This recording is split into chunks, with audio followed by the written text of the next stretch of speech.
এনআইএর ওপর হামলার ঘটনায় বিজেপির নির্বাচন কমিটির সদস্য শিশির বাজোরিয়া অভিযোগ করে বলেন, রাজ্যে সন্দেশখালির ঘটনার পুনরাবৃত্তি হয়েছে।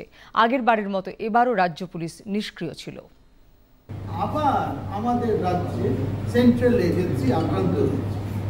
আবার আজকে সন্দেশখালির ঘটনা, যেমন ওই একই জিনিস ঘটে যাচ্ছে ভূপতিনগরে। ভূপতিনগরে এনআইএ গেল দুজনকে ধরতে, আর রক্তাক্ত হয়ে ফিরল।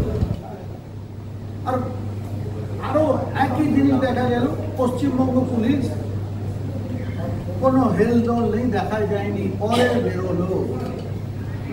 আর তৃণমূল নেতারা টিভিতে গিয়ে কি বললেন, আমাদের জানায়নি কেন? আরে এই এরা কতবার সামান হাজির হয়নি, এদের অ্যারেস্ট করতে যাচ্ছে, কি বলে যাবে কি ভাই তোমরা পালিয়ে যেও, আমরা আসছি ধরতে, পালিয়ে যেও? আমাদের পশ্চিমবঙ্গ ভারতবর্ষের একটা অঙ্গ কিনা, একটা রাজ্য কিনা? এখানে দেশের আইন চলে না?